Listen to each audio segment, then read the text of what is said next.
La pollution atmosphérique est un problème de santé publique croissant.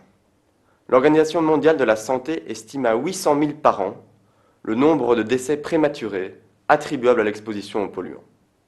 Longtemps sous-estimée, la toxicité cardiovasculaire des polluants est pourtant le principal responsable de ce surcroît de mortalité.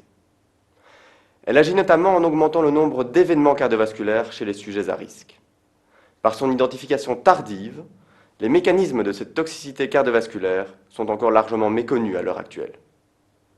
Grâce au soutien du fonds Erasme, j'ai pu, au cours de ma première année de mandat, développer au sein du laboratoire de cardiologie un modèle humain d'étude des effets cardiovasculaires de l'exposition aux polluants.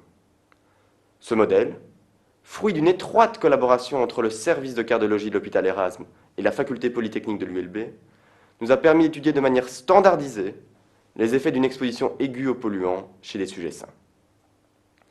J'ai pu ainsi démontrer l'action directe des polluants sur la capacité de distension des vaisseaux et sur la fonction de coagulation des plaquettes. Ces deux phénomènes sont précocement altérés après une courte exposition et sont connus pour participer au déclenchement d'événements cardiovasculaires. Grâce au support financier du fonds Erasme, j'entame désormais ma seconde année de mandat, que je mettrai à profit pour comprendre les mécanismes cellulaires qui sous-tendent les effets que j'ai pu identifier. Mieux comprendre les dysfonctionnements induits au cœur de la cellule nous permettra d'identifier de potentielles cibles thérapeutiques. Par son soutien, le fonds Erasme aura permis de mieux comprendre les événements s'enchaînant depuis l'inhalation de polluants jusqu'à la dysfonction des organes cibles.